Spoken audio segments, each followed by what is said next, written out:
Hello friends, હું છું Hardik Patel. Icon engineering tuition ક્લાસીસની ચેનલમાં વિદ્યાર્થી મિત્રો આપનું સ્વાગત છે. ડિપ્લોમા સેમિસ્ટર 2 ની અંદર જે ફિઝિક્સ આવે છે, સેમિસ્ટર 1 ની અંદર જે ફિઝિક્સ આવે છે, સેમિસ્ટર 1 ની અંદર જે એપ્લાઇડ ફિઝિક્સ આવે છે, એની અંદર એક ચેપ્ટર આવે છે તરંગ અને તેના ઉપયોગો, wave motion and its application. એની આજે આપણે સિરીઝ સ્ટાર્ટ કરી રહ્યા છે. જે લોકો DDCT ની તૈયારી કરી રહ્યા છે, diploma to degree common entrance test, એમના માટે પણ મહત્વપૂર્ણ આ ચેપ્ટર્સ હોય છે. તો આજે આપણે આ ચર્ચા કરવાના છે ચેપ્ટરના most and very most IMP question, એના જવાબો, કઈ રીતના આપણે એના ક્વેશ્ચન પૂછાતા હોય છે, દરેક વસ્તુ એ ચર્ચા કરવાના છે. ચેનલ ઉપર નવા હોય તો ચેનલને સબસ્ક્રાઇબ કરી દેશો, બેલ આઇકોન ઓન કરી દો જેથી નવા વિડીયો આવે તરત જ નોટિફિકેશન આવી જશે. વિદ્યાર્થી મિત્રો, આ જે ચેપ્ટર છે GTU ની એક્ઝામમાં સૌથી વધારે માર્ક્સનું પૂછાતું ચેપ્ટર છે. ચેપ્ટર નંબર 4 તમારું જે ફિઝિક્સ, અત્યારે જે સેમિસ્ટર 2 માં જે ફિઝિક્સ આવે છે એની અંદર સૌથી વધારે પૂછાતું માર્ક્સનું ચેપ્ટર છે. સેમિસ્ટર 1 ની અંદર પણ જે ફિઝિક્સ આવે છે એની અંદર પણ સૌથી વધારે આ ચેપ્ટર પૂછાતું હોય છે. ઓકે, તો સેમિસ્ટર 1 માં જે ફિઝિક્સ છે, એપ્લાઇડ ફિઝિક્સ, એમાં યુનિટ નંબર 3 છે, અહીંયા સોરી યુનિટ નંબર 5 છે એની અંદર, અને અહીંયા તમારું યુનિટ નંબર 4 છે. ઓકે, તો આ જે ચેપ્ટર છે તરંગ અને તેના ઉપયોગો, તો એની આપણે ચર્ચા કરવાના છે વિદ્યાર્થી મિત્રો. તો ખાસ લાસ્ટ એન્ડ સુધી જોડાતા રહેશો. બીજું કે ફિઝિક્સનો ટોટલી કોર્સ આપણે લોન્ચ કરેલો છે, જેની લિંક ડિસ્ક્રિપ્શનમાં મૂકેલી છે. એપ્લાઇડ ફિઝિક્સ હોય યા ફિઝિક્સ હોય, બંનેના કોર્સ અલગ અલગ છે. તો તમે સબ્જેક્ટ કોડ, જે સબ્જેક્ટ કોડ છે 005 004, એ બંનેના કોર્સ અવેલેબલ છે. તો ત્યાંથી તમે કોર્સ પરચેસ કરી શકો છો. અને આપણું વોટ્સએપ ગ્રુપ છે એની અંદર જોઈન થઈ જશો. હજી સુધી જોઈન ના તો ફટાફટ જોઈન થઈ જશો, જેની લિંક ડિસ્ક્રિપ્શનમાં મૂકેલી છે. તો સ્ટાર્ટ કરીએ. આજનું ચેપ્ટર જે છે એની અંદર wave motion and its application, physics અને એપ્લાઇડ ફિઝિક્સ બંનેની અંદર આવે છે. એમાં પહેલું છે તરંગ એટલે શું, મોશન એટલે એને કહેવામાં આવે છે તરંગ એટલે શું, વેવ એટલે શું. તો વેવ કોને કહેવામાં આવે છે? તો વેવના પ્રકાર છે. તો પહેલો પ્રકાર છે ગતિ કરવાની ક્ષમતાના આધારે, according to travelling capacity. Okay, તો પહેલો છે પ્રગામી તરંગો, એટલે પ્રોપોઝનલ વેવ્સ છે. એ પ્રોગ્રેસિવ વેવ્સ જે છે અને જે તરંગો ઉદ્ગમ સ્થાનમાંથી ઉત્સર્જિત પામી બીજા બિંદુ સુધી ઉર્જાનું વહન કરે છે, એક જગ્યાએથી સ્ટાર્ટિંગ થશે અને લાસ્ટ એન્ડ સુધી એનર્જી પ્રોવાઈડ કરશે, એને કહેવામાં આવે છે પ્રગામી તરંગો કહેવામાં આવે છે, પ્રોગ્રેસિવ વેવ કહેવામાં આવે છે. આની વ્યાખ્યા પૂછાતી હોય છે તો યાદ રાખજો. એના પછી વાત કરીએ સ્થિર તરંગો, એટલે અહીંયા સ્ટેશનરી વેવ અથવા સ્ટેન્ડિંગ વેવ્સ પણ કહી શકાય છે. ઇંગ્લિશમાં સ્ટેન્ડિંગ વેવ કહેવાશે.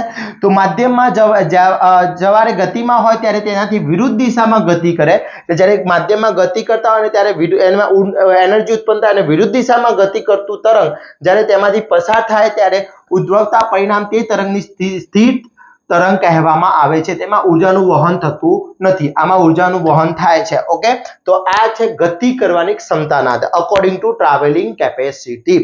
ઓકે, હવે મોસ્ટ ઇમ્પોર્ટન્ટ જે ક્વેશ્ચન છે બીજો, શૂન્યાવકાશમાં ઉર્જાનું વહન કરવાની ક્ષમતા, એટલે કે according energy condition of capacity in vacuum. એટલે ખાસ બે ટાઈપના તરંગો છે. યાંત્રિક તરંગ, વ્યાખ્યા પૂછાતી હોય છે યાંત્રિક તરંગ, મિકેનિકલ વેવ. તો મિકેનિકલ વેવ કોને કહેવામાં આવે છે? જે તરંગ પ્રસરણ માટે માધ્યમની જરૂર હોય, માધ્યમની જરૂર પડે તેને મિકેનિકલ વેવ કહેવામાં આવે છે. Medium requirement. ઓકે, અહીંયા ધ્યાન રાખજો કે mechanical wave which require a medium for proportional to the waves, it's called a mechanical wave. એને મિકેનિકલ વેવ કહેવામાં આવે છે, યાંત્રિક તરંગ કહેવામાં આવે છે. યાંત્રિક તરંગ એટલે માધ્યમની જરૂર પડે, જેને ટ્રાવેલ્સ કરવા માટે માધ્યમની જરૂર પડે, એને યાંત્રિક તરંગ કહેવાય. હું તમને એક ઉદાહરણ સમજાવું, સમજો. એક ઉદાહરણ એ સમજાવું છું કે ધારી લો કે અહીંયા લાઈટ છે, લાઈટના જે તરંગો છે, અહીંયા સન છે, સન અહીંયાથી સૂર્યના તરંગો છે પૃથ્વી ઉપર આવે છે, તો વચ્ચે વેક્યુમ છે તો પણ એ આવી શકે છે. અહીંયા શૂન્યાવકાશમાં કોઈ પણ વાદળ અથવા કોઈ પણ વસ્તુ, શૂન્યાવકાશમાં કોઈ પણ ઘટના થાય છે તો પૃથ્વી ઉપર આવતા સમય લાગે છે, અથવા પૃથ્વી પર અમુક અવાજો આવી શકતા નથી, શૂન્યાવકાશમાંથી ટ્રાવેલ થઈ શકતા નથી. તો લાઇટના તરંગોને મીડિયમ, લાઇટ છે, લાઇટને મીડિયમની રિક્વાયરમેન્ટ રહેતી નથી. ઓકે, અને આને મીડિયમની રિક્વાયરમેન્ટ રહે છે. તો આ થઈ ગયા તમે મીડિયમની રિક્વાયરમેન્ટ રહેતા હોય એને યાંત્રિક કહેવાય, નોન મીડિયમ રિક્વાયરમેન્ટ એને બિન યાંત્રિક કહેવાય. ઓકે, આ થઈ ગયા બિન યાંત્રિક. તો અહીંયા સમજી લો કે જે તરંગો અહીંયા છે કે જે તરંગોને પ્રસરણ માટે માધ્યમની જરૂર હોય એવા તરંગોને યાંત્રિક તરંગો કહેવામાં આવે છે. યાંત્રિક તરંગના પ્રસરણ માટે માધ્યમની સ્થિતિસ્થાપકતા હોવી જરૂરી છે. સ્થિર પાણીના સપાટી પરના તરંગો, દોરી વડ પરના તરંગો, સ્પ્રિંગમાંથી બનતા તરંગો, ધ્વનિના તરંગો, આ બધા યાંત્રિક તરંગો છે. સાઉન્ડ વેવ એ તમારું યાંત્રિક તરંગ છે. યાદ રાખજો, વ્યાખ્યા પૂછાતી હોય છે. યાંત્રિક એટલે કે mechanical and non mechanical. Non મિકેનિકલની વ્યાખ્યા શું થશે? બિન યાંત્રિક તરંગો, જે તરંગના પ્રસરણ માટે માધ્યમની જરૂર નથી તેવા તરંગોને બિન યાંત્રિક તરંગો કહે છે. બિન યાંત્રિક તરંગો શૂન્ય અવકાશમાં પણ પ્રસરણ પામી શકે છે અને રિક્વાયરમેન્ટ મીડિયમની જરૂર રહેતી નથી. ઓકે, એવા તરંગોને કયા તરંગો કહેવામાં આવે છે? બિન યાંત્રિક તરંગો કહેવામાં આવે છે. પ્રકાશના તરંગો, અન્ય વિદ્યુત ચુંબકીય તરંગો બિન યાંત્રિક તરંગો છે. વિદ્યુત ચુંબકીય તરંગો જે જ્યારે શૂન્યાવકાશમાં પ્રસરતા હોય ત્યારે તેમાં કલના બદલે બધી જ બિંદુઓ પર વિદ્યુત અને ચુંબકીયની તીવ્રતા સદિશ દોલન કરતી હોય છે. ઓકે, એટલે કે લાઇટ્સ વેવ્સ છે, ઇલેક્ટ્રોમેગ્નેટિક વેવ્સ છે, આ બધા કયા છે? નોન મિકેનિકલ વેવ્સ છે, જેને મીડિયમની જરૂર નથી. ઓકે, તો આ થઈ ગયા મીડિયમ એન્ડ નોન મીડિયમ, એટલે કે યાંત્રિક, બિન યાંત્રિક, mechanical waves, non mechanical waves. ખાસ ધ્યાન રાખજો, ક્વેશ્ચન જીટીયુમાં પૂછાશે, વ્યાખ્યા પૂછી શકે છે. યાંત્રિક, બિન યાંત્રિક અથવા ડિફરન્ટ પણ પૂછી શકે છે, તો ડિફરન્ટ પણ આવડવો જરૂરી છે. ઓકે, ચલો એના પછી વાત કરીએ આપણે નેક્સ્ટ લંબગત તરંગ એટલે શું? હવે તરંગની વાત કરીએ અહીંયા, તો પહેલા હું અહીંયા તમને થોડું તરંગ વિશે સમજાવી દઉં. પહેલો એક તરંગ છે અહીંયા, એક કોઈ પણ એક કણ છે, એક કણની દોલનની દિશા, આ દિશામાં હું કણને દોલન કરાવું છું અહીંયાથી નીચેની તરફ, અને એના પ્રસરણની દિશા જે છે આ દિશામાં થાય છે. તો આ કણના દોલનની પ્રસરણની દિશા થઈ ગઈ મારી. ઓકે, તો આ કણના દોલનની દિશા અને પ્રસરણની દિશા કેવી છે? લંબ છે. કેવી છે? લંબ હોય, એને કહેવામાં આવે છે લંબગત તરંગ, ટ્રાન્સફર વેવ. તો ટ્રાન્સફર વેવની વ્યાખ્યા શું છે? તરંગ ગતિ દરમિયાન માધ્યમના કણના કંપન, એટલે તરંગ પ્રસરણના દિશાને લંબ થતા હોય તેવા તરંગોને લંબગત તરંગ કહેવામાં આવે છે. સિમ્પલ લેંગ્વેજમાં કહી શકાય, કણના દોલનની દિશા, કણના ઓસિલેશનની દિશા અને પ્રસરણની દિશા કેવી હોય? લંબ હોય, પરપેન્ડિક્યુલર હોય તેવા તરંગોને લંબગત તરંગ કહેવામાં આવે છે. લંબગત તરંગ જે છે કયા કયા છે? તો પરપેન્ડિક્યુલર વેવ્સ છે, oscillation of medium particle during waves motion are wave that according in the direction proportional perpendicular to the direction wave proportional are called કયા વેવ્સ કહેવામાં આવશે? Transfer wave. ઇંગ્લિશમાં કહેવામાં આવશે ટ્રાન્સફર વેવ કહેવામાં આવશે. તો આ કણના દોલનની દિશા આ દિશામાં છે, જ્યારે પ્રસરણની દિશા આ દિશામાં છે. બંને એંગલ કેટલાનો છે? 90 નો છે. ઓકે, જ્યારે આ કણ હોય છે આના ઉપરના ભાગને શૃંગ કહેવામાં આવે છે. શૃંગ કહેવાય છે, આને ગત કહેવામાં આવે છે. ક્રેસ્ટ, થ્રોટ એન્ડ ક્રેસ્ટ કહેવામાં આવે છે. આને ક્રેસ્ટ કહેવાય છે અને થ્રોટ કહેવાય છે. ક્લિયર?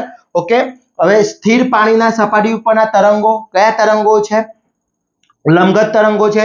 તો પછી પ્રકાશના તરંગો લંબગત તરંગ છે. હવે પ્રકાશના તરંગો લંબગત છે એટલે આ તરંગ કયો થઈ ગયો? નોન મીડિયમ, એટલે કે નોન મિકેનિકલ વેવ કહેવાય. કારણ કે પ્રકાશના તરંગને કયા તરંગો કહીએ છીએ? બિન યાંત્રિક તરંગ કહીએ છીએ. એટલે લંબગત તરંગો બિન યાંત્રિક તરંગો થશે, એટલે મીડિયમ, એટલે માધ્યમની જરૂર રહેતી નથી. ઓકે, ખાસ ધ્યાન રાખજો, યાદ રહેશે. ચલો એના પછી નેક્સ્ટ છે તમારો જે છે સંગત તરંગ. તો અહીંયાથી કોઈ પણ લાઉડ સ્પીકર છે સમજી લો, અને એમાંથી નીકળતા ધ્વનિના તરંગો આ રીતના હોય છે. તો આ જે તરંગો હોય છે દોલનની દિશા અને પ્રસરણની દિશા કેવી હોય છે? એક જ દિશામાં હોય છે. એવા તરંગોને કેવા કહેવામાં આવે છે? જો લોંગિટ્યુડ વેવ્સ, ઇંગ્લિશમાં કેવા છે? લોંગિટ્યુડ વેવ્સ. તો તરંગના ગતિ દરમિયાનના માધ્યમના કણના કંપન ના તરંગોની દિશામાં જ થતા હોય તેવા તરંગોને સંગત તરંગ કહેવામાં આવે છે. એટલે જે કણના દોલનની દિશા અને પ્રસરણની દિશા સરખી હોય, સેમ હોય તેવા તરંગોને સંગત તરંગ કહેવામાં આવે છે. સિમ્પલ ભાષામાં સમજાવો, આપણે ડીજે જે સાઈડ મૂકીએ છીએ એ સાઈડ વધારે અવાજ જોવા મળે છે. કેમ સામે જોવા મળે છે? કારણ કે એ જ દિશામાં એનું પ્રસરણ થતું હોય છે, એટલા માટે એ કયા તરંગો છે? સંગત તરંગ છે, લોંગિટ્યુડ વેવ્સ છે. આ તરંગો હવામાં પ્રસરતા ધ્વનિના તરંગો, સ્વરકાંટામાંથી ઉત્પન્ન થતા તરંગો એ સંગત તરંગો છે. હવે ધ્વનિના તરંગો છે એટલે મીડિયમની રિક્વાયરમેન્ટ રહેશે, એટલે આને કહેવામાં આવશે યાંત્રિક તરંગ કહેવાશે. કયા? યાંત્રિક, એટલે કે મિકેનિકલ વેવ્સ છે. એટલા માટે અવકાશમાં થતી ખગોળ ઘટનાઓના અવાજ નીચે સુધી આવતા નથી. લાઇટ આવી શકે છે because A non mechanical waves છે. ધ્વનિ તરંગો એ મિકેનિકલ વેવ્સ છે. મિકેનિકલ વેવ્સની અંદર શું જરૂર પડે છે? મીડિયમની રિક્વાયરમેન્ટ હોય છે વિદ્યાર્થી મિત્રો. ક્લિયર? તો ખાસ યાદ રાખજો, એની વ્યાખ્યા પૂછાતી હોય છે.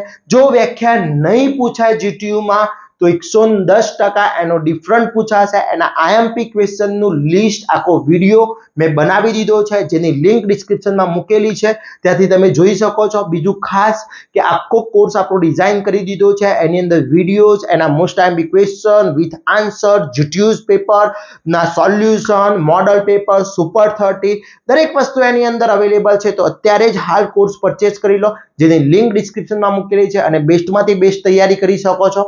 ચલો એના પછી નેક્સ્ટ વાત કરીએ, લંબગત તરંગ અને સંગત તરંગ વચ્ચેનો તફાવત એટલે કે difference between transfer wave and longitude wave. તો પહેલો જ એનો પોઈન્ટ છે સમજી લઈએ. ફર્સ્ટ પોઈન્ટ શું છે? તરંગ ગતિ દરમિયાન માધ્યમના કણના કંપન તરંગ દિશાના લંબ થતા હોય છે, જ્યારે અહીંયા કેવા હોય છે? પ્રસરણના દિશામાં થતા હોય છે, એટલે ડાયરેક્શન સેમ હોય છે. સ્થિર પાણીની સપાટી પરના તરંગો, દોરી પરના તરંગો, પ્રકાશના તરંગો વગેરે લંબગત તરંગો છે, જ્યારે હવામાં પ્રસરતા ધ્વનિ તરંગો, સ્વર કાંટામાંથી ઉત્પન્ન થતા તરંગો, અલ્ટ્રાસોનિક તરંગો વગેરે કેવા છે? સંગત તરંગો છે. લંબગત તરંગ શૂન્યાવકાશમાં પ્રસરણ પામી શકે છે, બીકોઝ એ કયા વેવ છે? યાંત્રિક. આને કહી શકાય કે બીજા કયા છે? બિન યાંત્રિક વેવ્સ છે, એટલે કે નોન મિકેનિકલ. સંગત તરંગો શૂન્યાવકાશમાં પ્રસરણ પામી શકતા નથી, બીકોઝ એ કયા તરંગો છે? મિકેનિકલ વેવ્સ છે. ઓકે. પછી આ તરંગો હવા કે શૂન્યમાં વેગ મહત્તમ હોય છે, આ તરંગનો હવામાં વેગ ઓછો હોય છે. આ તરંગોનું માધ્યમમાં પ્રસરણ શૃંગ અને ગત દ્વારા થાય છે, જ્યારે આ તરંગનું માધ્યમનું પ્રસરણ સંગનન અને વિગનન એટલે કે કોમ્પોઝિશન એન્ડ ટ્રાન્સફરના આધારે થશે વિદ્યાર્થી મિત્રો. ક્લિયર? તો આ જે ડિફરન્ટ છે એ 100% GTU ના પેપરમાં 110% GTU ના પેપરમાં પૂછાશે. તો આ જે ક્વેશ્ચન છે એ કરી લેવાનો છે વિદ્યાર્થી મિત્રો. ક્લિયર? ઓકે. તો આ થઈ ગયા લંબગત તરંગ, સંગત તરંગ. હવે લંબગત તરંગો ફરીથી યાદ અપાઈ દઉં. લંબગત તરંગો બિન યાંત્રિક છે, નોન મિકેનિકલ છે, અને આ મિકેનિકલ વેવ્સ છે. મિકેનિકલ વેવ્સ છે, આ વસ્તુ યાદ રાખજો, આ નોન મિકેનિકલ વેવ્સ છે. ક્લિયર? ઓકે. ચલો એના પછી વાત કરીએ નેક્સ્ટ. વ્યાખ્યાઓ પૂછાય છે આની અલગ અલગ. તો પહેલા સમજી લઈએ અહીંયા કે પહેલી વ્યાખ્યા છે આવર્તકાર. ઇંગ્લિશમાં કહેવાય છે પિરિયોડિક ટાઈમ. તો પિરિયોડિક ટાઈમનો સિમ્પલ લેંગ્વેજમાં કહું તો અહીંયાથી એક કણ આને એક સાયકલ કહેવાય, આટલા સુધી છે એને એક સાયકલ કહેવાય. ઓકે. તો એક સાયકલ પૂર્ણ કરવા માટે લાગતો સમય, આ જે સમય છે એને પિરિયોડિક ટાઈમ કહેવામાં આવે છે. એક દોલન પૂર્ણ કરવા માટે લાગતા સમયને આવર્તકાર કહેવામાં આવે છે, તેનો એકમ સેકન્ડ છે. શું છે? સેકન્ડ. તો એક દુલ્હન પૂર્ણ કરવા માટે એક સાયકલ, જો આ 0 પછી અહીંયા એક પાઈ અને આ 2 પાઈ એટલે હાફ સાયકલ, અને આ બીજી હાફ સાયકલ એટલે આ ફૂલ સાયકલ થઈ ગઈ. તો એક સાયકલ પૂર્ણ કરવા માટે લાગતા સમયને requirement of one cycle complete known as a periodic time એટલે એને કહેવામાં આવે છે periodic time કહેવામાં આવે છે, આવર્તકાર કહેવામાં આવે છે. પછી આવૃત્તિ. આવૃત્તિ એટલે f વડે દર્શાવવામાં આવે છે, આને t વડે દર્શાવવામાં, કેપિટલ T વડે દર્શાવવામાં આવે છે, અથવા આને n વડે પણ દર્શાવવામાં આવે છે. તો એક સેકન્ડમાં, હવે સમજો કે આટલો સમય એક્સ ફોર એક્ઝામ્પલ અહીંયા સમજો, થોડું હું તમને સમજાવું.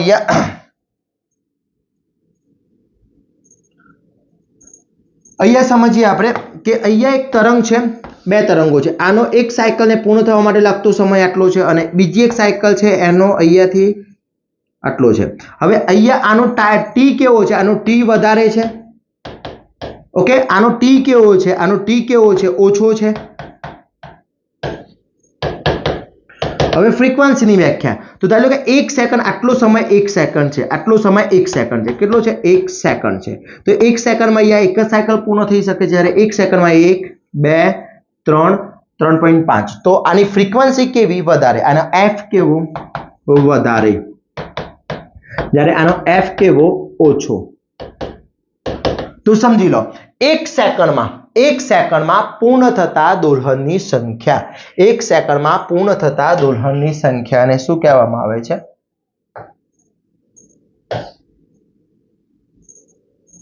એક સેકન્ડમાં પૂર્ણ થતા દોલનની સંખ્યા, એને શું કહીએ છીએ આપણે? પિરિયોડિક ટાઈમ કહીએ છીએ. શું કહીએ છીએ? પિરિયોડિક ટાઈમ કહીએ છીએ. ઓકે, સોરી, 1 સેકન્ડમાં પૂર્ણ થતા દોલનની સંખ્યા ને આપણે આવૃત્તિ કહીએ છીએ. શું કહીએ છીએ? આવૃત્તિ. ઓકે, તો આવૃત્તિ કોને કહેવાય છે સમજી લઈએ.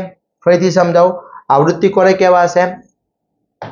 તો આવૃત્તિ વિદ્યાર્થી મિત્રો 1 સેકન્ડમાં પૂર્ણ થતા દોલનની સંખ્યા, 1 સેકન્ડમાં પૂર્ણ થતા દોલનની સંખ્યાને આપણે શું કહીએ છીએ? આવૃત્તિ કહીએ છીએ. Okay, clear? ચલો, તો એનો એકમ, આવૃત્તિનો એકમ છે શું છે? હર્ટ્ઝ છે. આવૃત્તિનો એકમ શું છે? હર્ટ્ઝ છે. તો 1 સેકન્ડમાં પૂર્ણ થતા દોલનની સંખ્યાને આવૃત્તિ કહેવામાં આવે છે, તેનો એકમ હર્ટ્ઝ છે. એના પછી તરંગ લંબાઈ, તો અહીંયા જો આ જે શૃંગ કહેવાય, આને શૃંગ કહેવાય, આને ગત કહેવાય, આને ગત કહેવાય, આને શૃંગ કહેવાય, ઇંગ્લિશમાં ક્રેસ્ટ કહેવાશે, આને થ્રોટ કહેવાશે. ક્લિયર? તો બે ક્રમિક ક્રેસ્ટ અથવા બે ક્રમિક થ્રોટ એટલે બે ક્રમિક શૃંગ અથવા બે ક્રમિક ગત વચ્ચેના અંતરને તરંગ લંબાઈ કહેવામાં આવે છે, જેનો લંબડા વડે દર્શાવાય છે. આને લેમ્બડા, એનો એકમ છે મીટર. શું છે? મીટર વડે દર્શાવાય છે. આનો એકમ હર્ટ્ઝ છે, hz વડે દર્શાવાય છે. ઓકે, કંપન વિસ્તાર એમ્પ્લિટ્યુડ, તો કોઈ એક માધ્યમમાં હાઈએસ્ટ જેટલો પ્લસ પોઈન્ટ થાય. જો તરંગના ગતિ દરમિયાન માધ્યમના કણ દ્વારા તેના માધ્યમના સ્થાનિકથી ગમે તે એક દિશામાં કરેલું મહત્તમ સ્થાનાંતર, કોઈક દિશામાં મહત્તમ સ્થાનાંતર કર્યું હોય એને કહેવામાં આવે છે એમ્પ્લિટ્યુડ. ઇંગ્લિશમાં એ કંપ, ગુજરાતીમાં કહેવાય છે કંપ વિસ્તાર. કેપિટલ A વડે દર્શાવાય છે, કેપિટલ A વડે. એકમ છે મીટર. કંપ વિસ્તાર તો મીટર વડે દર્શાવવામાં આવશે. ઓકે, તો આટલી વ્યાખ્યાઓ આની મોસ્ટ આઈએમપી છે. તો અહીંયા મેં જેટલી તમને બતાવી, યાંત્રિક, બિન યાંત્રિક, લંબગત તરંગ એટલે શું, સંગત તરંગ એટલે શું, પછી એના પછી આપણે જોયું બંનેનો ડિફરન્સ જોયો. આ ડિફરન્ટ પણ મોસ્ટ આઈએમપી છે, 100% GTU માં પૂછાશે. એના પછી આ વ્યાખ્યાઓ જે બતાવી એ બધી જ વ્યાખ્યાઓ very and very most important છે. કંપ વિસ્તાર, તરંગ લંબાઈ, આવૃત્તિ, તરંગ, પછી એના પછી છે તમારી આવર્તકાર અને કંપ વિસ્તાર. ઓકે, તો આટલી આ વ્યાખ્યાઓ પરફેક્ટલી કરી લેવાની છે. આટલો પાર્ટ પરફેક્ટલી કરી દેશો. આના પછીના નેક્સ્ટ જે ટોપિક છે આપણે નેક્સ્ટ વિડીયોમાં જોઈશું. ત્યાં સુધી વિદ્યાર્થી મિત્રો આટલું પરફેક્ટલી કરી લેશો. જેવું થઈ જાય તરત જ કોમેન્ટ કરશો તો જેથી નેક્સ્ટ આપણે પાર્ટ અપલોડ કરી દઈશું. અને આ ચેપ્ટરના પૂરેપૂરા માર્ક્સ, આ ચેપ્ટર GTU ની અંદર 15 થી 16 માર્ક્સનું પૂછાતું હોય છે. 15 થી 16 માર્ક્સનું આ ચેપ્ટર પૂછાય છે. ઓકે, તો વિદ્યાર્થી મિત્રો રાહ જોવાની નથી. બેસ્ટમાં બેસ્ટ સારા એવા સ્કોર કરવા માટે આ ચેપ્ટર ઇમ્પોર્ટન્ટ છે. પાસ થવા માટે પણ ઇમ્પોર્ટન્ટ છે, સ્કોર કરવા માટે પણ ઇમ્પોર્ટન્ટ છે. અને ટોટલી કોર્સ, એના solution, most IMP question with answer, દરેક વસ્તુ આપણે કોર્સની અંદર અપલોડ કરી દીધું છે. એની લિંક ડિસ્ક્રિપ્શનમાં મૂકેલી છે, ત્યાંથી તમે કોર્સ પરચેસ કરી અને બેસ્ટમાંથી બેસ્ટ તૈયારી કરી શકો છો. અને આવા જ નવા વિડીયો સાથે નવા દિવસે મળીશું. ત્યાં સુધી વિદ્યાર્થી મિત્રો મને રજા આપશો. જય હિન્દ, જય ભારત.